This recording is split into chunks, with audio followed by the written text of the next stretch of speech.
പ്രിയപ്പെട്ട ഉസ്താദുമാരെ, ഉപ്പമാരെ, ഉമ്മമാരെ, എന്റെ കൊച്ചു കൂട്ടുകാരെ, അസ്സലാമു അലൈക്കും.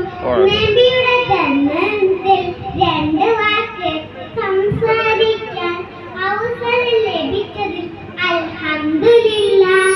നബിക്ക് എല്ലാവരെയും ഇഷ്ടമായിരുന്നു, പ്രത്യേകിച്ച് കുട്ടികളെ.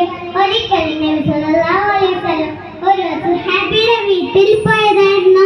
ആ സ്വഹാബിക്ക് ഒരു കൊച്ചു കുഞ്ഞുണ്ടായിരുന്നു. നബി കുഞ്ഞിനെ കണ്ടോനെ കൂരിയെടുത്തൊരു ഉമ്മ കൊടുത്തു. അപ്പോൾ സ്വഹാബി അദ്ദേഹത്തോട് ചോദിച്ചു, നബി, അങ്ങ് എന്റെ മകനെ ഉമ്മ വെച്ചോ? ഞാൻ ഇന്നുവരെ അവൻ ഉമ്മ വെച്ചിട്ടില്ല. അപ്പോൾ നബിയുടെ മുഖം ചുവന്നു. നബിക്ക് ദേഷ്യം വന്നു. നബി പറഞ്ഞു, നിങ്ങൾ കുട്ടികളെ സ്നേഹിക്കണം. സ്നേഹിച്ചാൽ മാത്രം പോരാ, അത് പ്രവർത്തിക്കുകയും വേണം.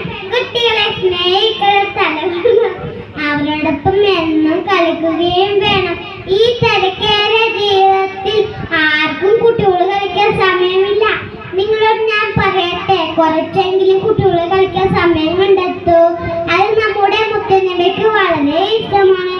ഇത്രയും പറഞ്ഞപ്പോൾ ഞാൻ എൻ്റെ കൊച്ചു പ്രസംഗം നിർത്തട്ടെ. അസ്സലാമു അലൈക്കും.